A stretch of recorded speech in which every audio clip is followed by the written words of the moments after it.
And women can handle their diarrhea. So. And the bathrooms are obviously cleaner there. Mel gave the approval for Norway the other day because she thinks he can handle diarrhea. I think he can handle diarrhea. I think he's a man that can handle his diarrhea. Oh my God.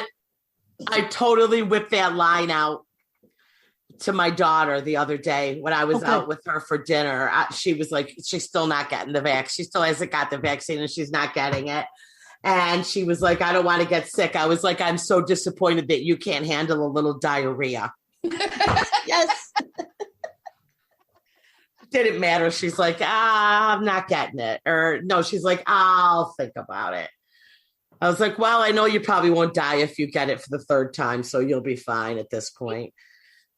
Yeah, I don't know. I can't, you know what? I can't. I'm sure if I really like hammer it into her every day, I don't know. She won't go. But my oldest daughter is fully vaccinated and she got very sick. Oh, she did? Yeah, it's just a bad migraine. I don't know. She called me crying hysterical and that's very unlike her. But she just was like, my head's pounding so bad I can't even see. She was throwing up from the migraine. But I mean, it could have been a mix of stress on top of her vaccine. Or just a normal migraine. Yeah, the timing. Right. I think it was a double, triple whammy. I think that she just happened to have it all at once. She stuck it out, though. Oh, yeah, she did. She stuck it out. But she was crying. I don't know why I got this stupid vaccine. You know what I mean? Then she was all mad at herself. I'm like, you'll feel better tomorrow, I promise. So she was fine. But if she had a moment of why did I do this? I'm going to die right now. So yeah, but she's okay. She's okay. So quickly, you know how you guys, I said I wanted to do my stickers with the Cindy's Lickin' Spread. Did you see, Lauren? I kind of figured out how to at least do that little bit of my joke. I posted it on TikTok. Yeah. That little bit where I talk about the tuna can and stuff. Yeah, my friend recorded me and it was such a horrible, like out of the whole set that the camera was all over, whatever. I mean, my daughter's texting me, the one who. So anyway, so I got a little package from Sticker Mule, so I could pick, like, once I get the logo. Oh, yeah. So they gave me all these little free stickers. So fun. Yeah, but this one is really cute. Look at this one. If you just wanted to do like your Instagram name, this little skinny sticker.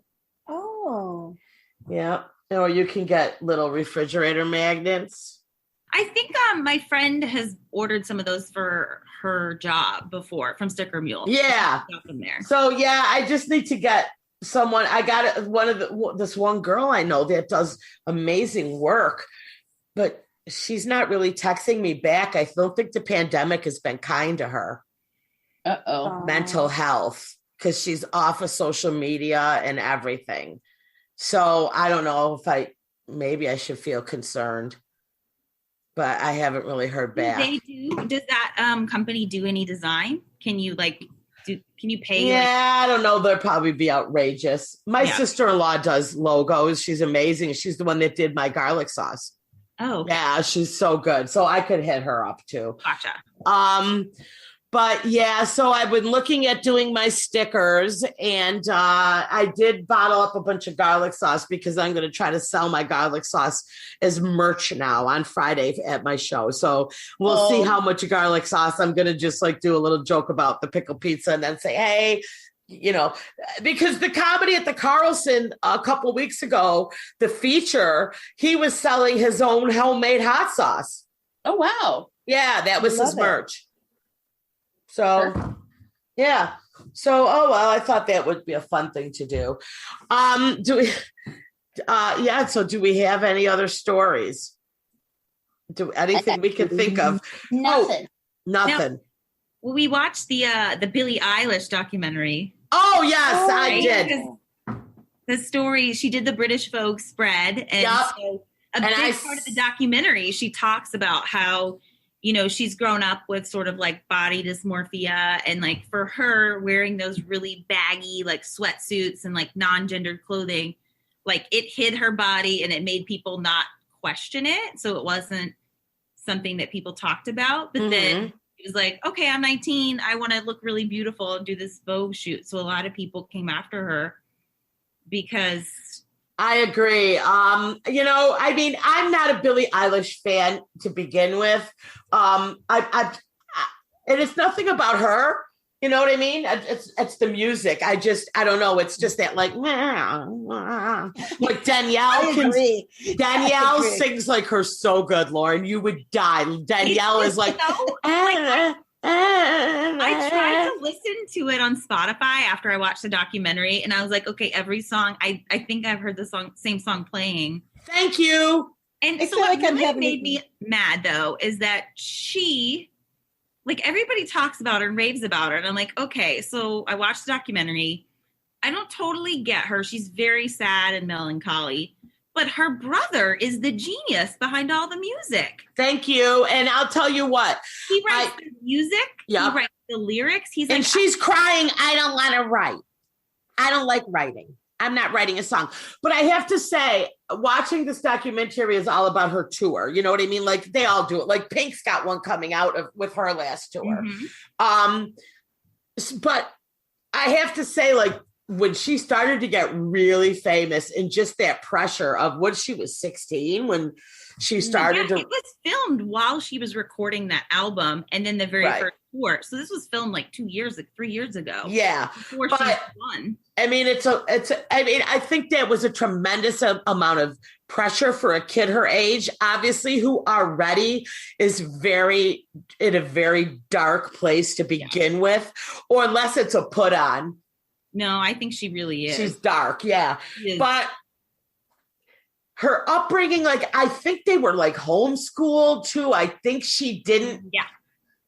She had a very isolated life. And I do remember an interview I did see with her where they were saying, like, to write these songs, like, where did you even get this wisdom? You're somebody that definitely has never had a boyfriend.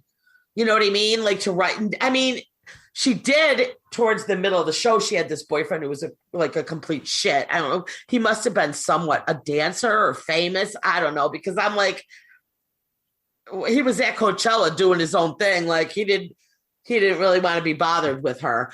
But then I thought, you know what? Her brother, like, as it goes on, is the one who, like, really pushed her singing. And I think like the drive. He's like, come on, let's record. Yeah. Mixes it. I mean, I was looking, he actually has 9 Grammys, which is great because he is getting recognized, even though it's behind the scenes. He has 9 Grammys and she has 8.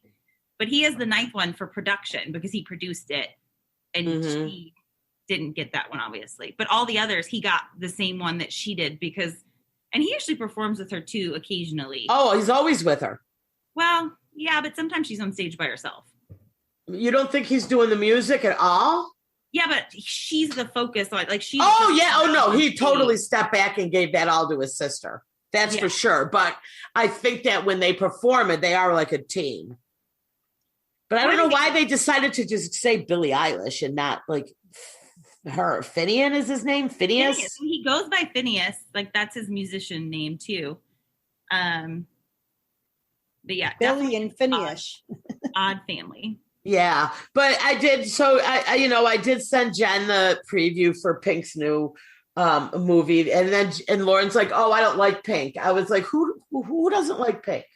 I don't. Like, you love Taylor Swift, but you don't like Pink. But then I thought in my mind, they're totally different generations. Yeah. It's not a generation, though, because it's just, I don't like the music and I don't like her necessarily. I know, but I was thinking like Taylor Swift and Pink were like popular at the same time. They were not. Pink is way back. Early 90s is when she started. Oh, really? Oh, my God. Late 90s, maybe. I feel like she was on Howard Stern so many years ago. I could be wrong, but maybe you're right. But yeah, no, Taylor Swift was much later than Pink. But I just kind of put Taylor with her because they're both kind of bad bitches and speak their mind. Yeah. Even though Pink is more talented. But anyway. She's more talented maybe vocally, but Taylor Swift is a marketing genius, and her lyrics are so good. You know what's interesting about totally Billie? Different. Yeah.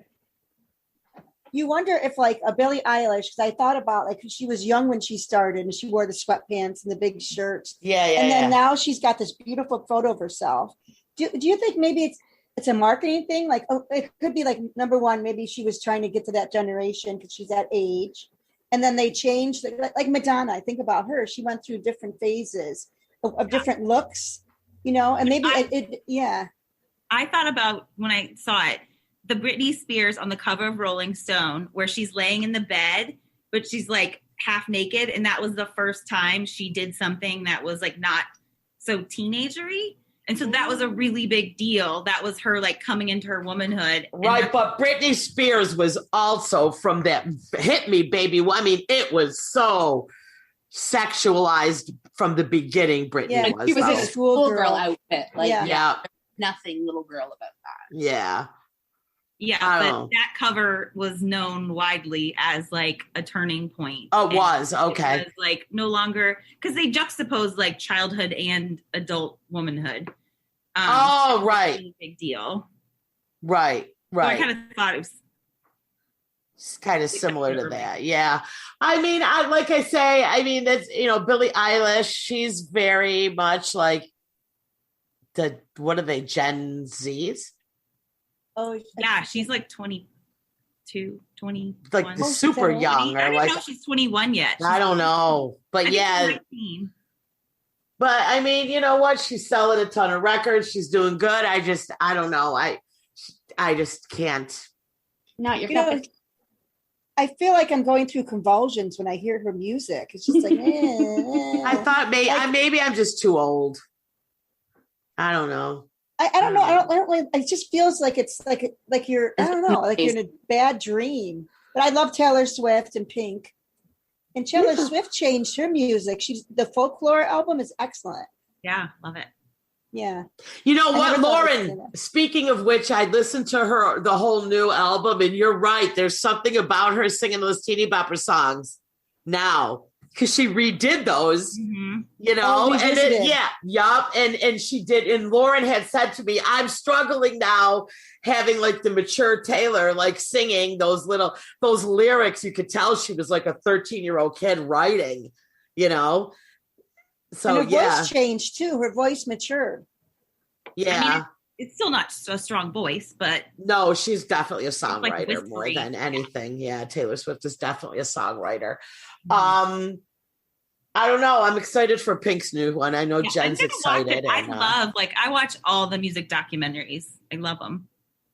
Yeah. Like Lady Gaga, 5'2" was my absolute favorite. Yeah. That was great. I saw that one. I wonder if I saw that one. I've watched it so many times. It's on Netflix. Okay. All right. Well, listen, thank you guys. Thank you. I feel like I screwed this whole episode up. Sorry. Hopefully you got something recorded. Should we hold up our men? We're going to have to redo the men, I'm thinking. You guys, we will have a brand new... A bonus episode because I screwed up. And then I couldn't stop thinking about when did I cut it off. So yeah, it was just like... And I kind of felt bad. I'm like, okay, it's supposed to have a little red recording. I don't see it. Should I say something? I'm just going to raise my hand next time. Thank you, guys. Thank you so much. Jen, I loved your story. Tell your mother I want to know more. Okay. About what she thought when she saw that belly. You must have she must have not been showing that much. Like, that's so bizarre and crazy to me. A quick funny story. Her best friend, she had a daughter and was really, really sick with her pregnancy. So then when she was pregnant with her son, they did like 5 ultrasounds to make sure everything was okay.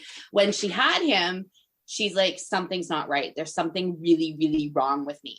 And the doctor's like, it's just the afterbirth. You're okay. Like, the nurse will clean you up. She's like, no. I've done this before. Something is really, really wrong with me. Bam, it pops second baby.